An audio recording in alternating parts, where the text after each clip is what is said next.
Join Dream Motors and Dillon Video on Saturday, October 30th from 4 to 7 p.m. for Trunk or Treat. Well, good day, everyone. Welcome to Extra Point, the Montana Western Bulldog Football Edition. In the studio is head coach Ryan Nourse. We missed you last week, but you went and did it without us. You won again. So since the last time you've been here, the Dogs have a little mini two-game winning streak.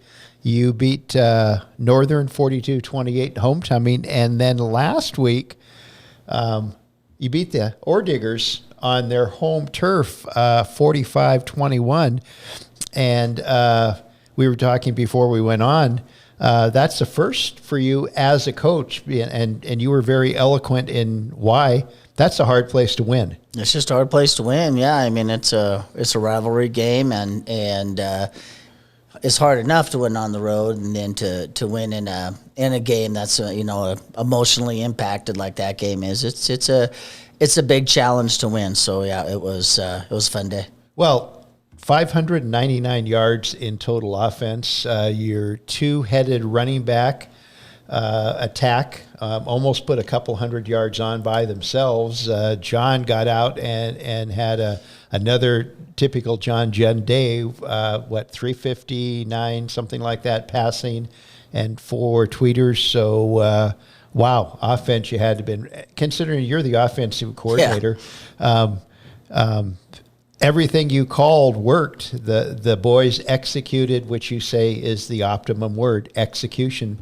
And that must have been happy to watch, see that kind of execution to generate those kind of numbers. Yeah, absolutely. We've been working hard to try to put together, we've put together quarters, but we haven't put together a game yet. So it was good to put together a game and to run the game plan, and for the guys to really just work hard and have fun executing our game plan, our plays, what we're going to do, doing it at a high level and in a high pressure situation. It was it was fun to be a part of. Well, and you eliminated the turnover bug. I think one total turnover in the entire two.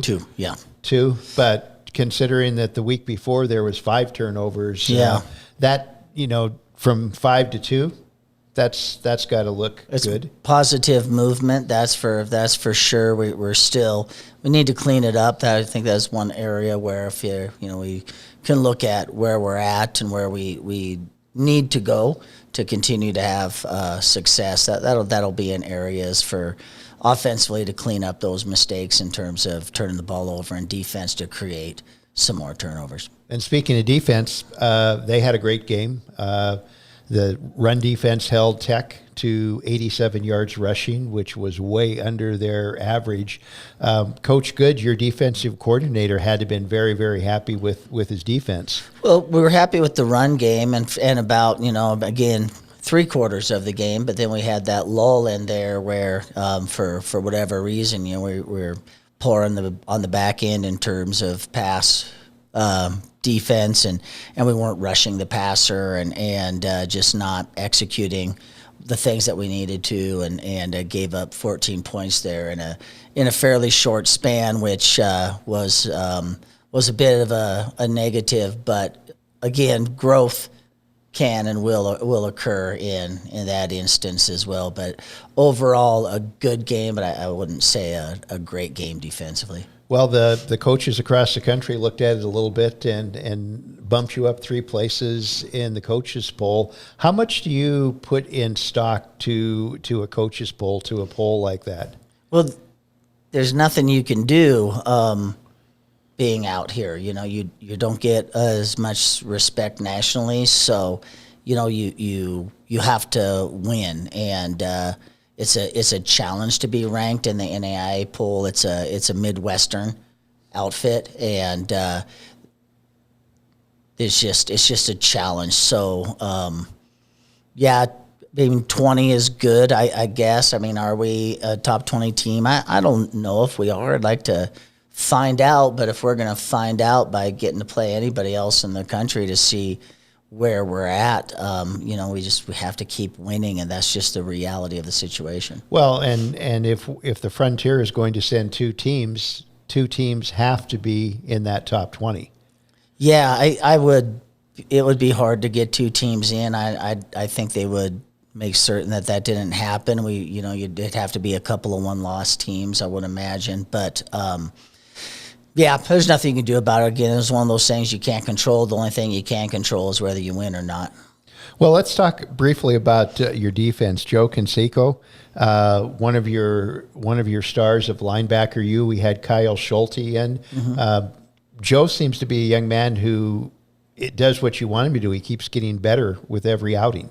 Yeah, Joe's a great player. He was first team all conference last year, or in 19, the last time we played. And Joe is just a very intense player and uses a lot of speed and physicality in his game, and he's doing what he's supposed to do as a senior and as a returning all conference guy, and he's performing at a high level, and is probably ready to start to do a few more things out on the field for us as well in terms of pass rushing and some things that he did in 19.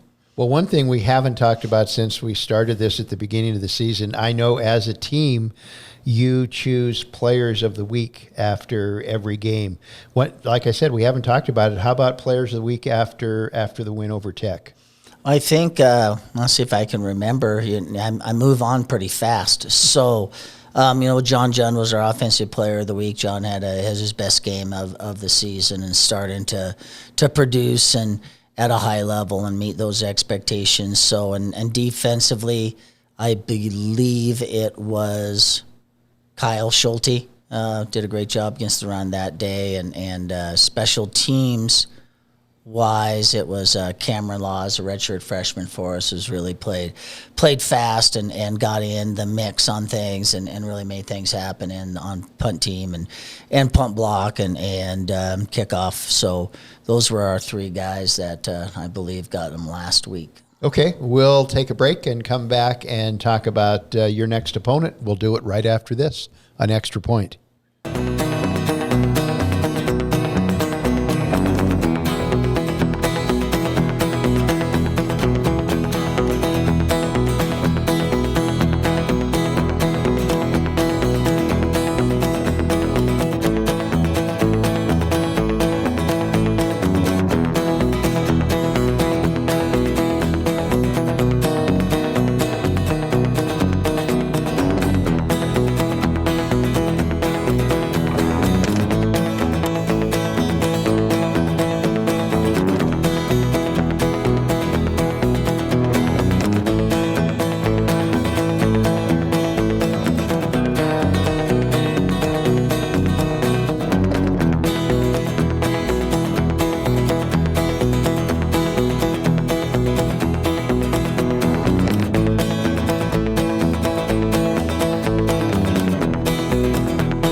Okay, and Ryan, next up, road game, another tough road game. You face Rocky Mountain College.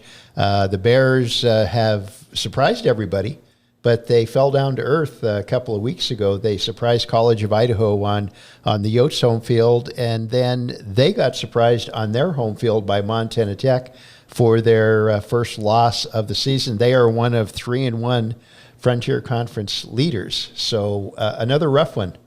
Yeah, it's good, when you're preparing during a week to know you're going into a tough and competitive environment, and that's what you get when you go to Rocky. They're one of those teams, they rely on big plays, they rely on their quarterback play, and him to make plays, so to say, outside of the play called, and they do a good job of that, and he's had a great year up to this point, and so yeah, it's going to be challenging whenever you go into those places. That Rocky's a team that if they feel good, they're really, really good.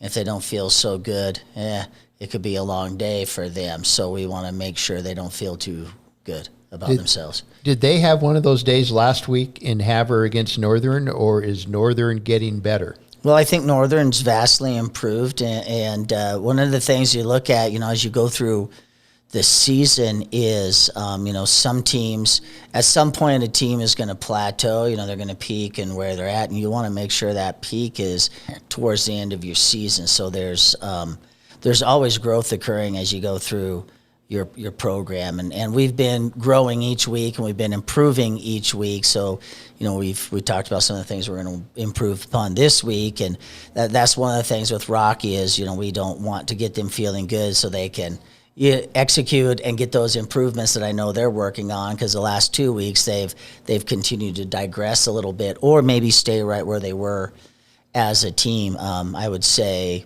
competitively, they're at about the same level as Montana Tech. How does the Bulldog offense match up against the Bears defense? I think favorably. Probably a little bit faster than they are in terms of our battery, our running backs, tight ends, O-line, and that versus their D-line and linebackers, wide receiver, defensive back matchups, and that I think are pretty equal there. It'll be a little bit execution on the part of our quarterback and timely delivery, and they do some multiple coverages, so he's going to have to choose appropriately, pre-snap and then deliver. So I think we match up pretty favorably. Okay. Bulldog defense against the Rocky offense. Their quarterback played for the Grizz or tried at the Grizz and decided that the Frontier would better suit him. Sure. And is he one of those quarterbacks that can hurt you with his legs as much as his arm? Probably more so with his legs, and in a couple multiple ways, whether he's making a play outside of the play called or just taking off and running. So, yeah, more so maybe with his legs. He's not as in tuned as a pocket passer. He has not played a lot. So there is, although he's older, he's been off injured. So, So I think some things can be challenging when you're playing in the pocket, and that. So yeah, he's certainly a guy we have to make sure we contain. I think matchup wise, our D front versus their offensive line, we should win that battle very easily. In the run game, it's really just going to be, can we pressure the passer and get him off of his marks and then hold him within the pocket and hold up on the back end. Rocky makes a lot of big plays. That's what they rely on. So we'll need to eliminate those big plays and force some takeaways this week. And special teams, it seems like you've gotten fine-tuned compared to game one to now as far as your special teams play goes.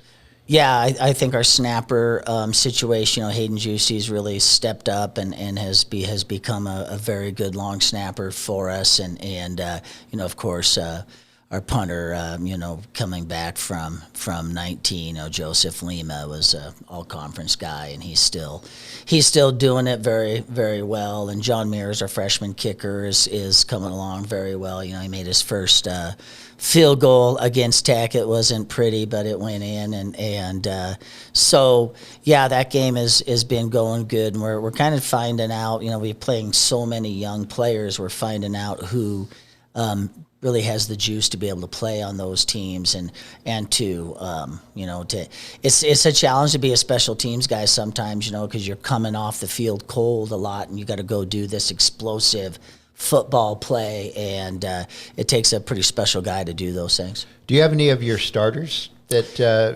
slip over to special teams? We certainly do. We mix them in and that, but we have so many good players, and that the majority of our special teams are guys who are are twos and threes, and guys who are working their way up in the program, or guys who who are backups in our program, like senior Sean Cooney. You think he's on every special team, one of our running backs, and he does a fantastic job on those things. It's such a big deal, in a game like, you go to a game like Tech, when they have a returner who's been gouging everybody for huge yardage and he gets nothing against us, it pays dividends. Okay. Well, Excuse me, Coach Nourse. I just want to thank you for stopping in and visiting with us again. And as we do every time, I want to say best of luck next week. Come back here next week and we'll talk about another Bulldog victory. We hope to. Okay, well, that'll do it for this edition of Extra Point.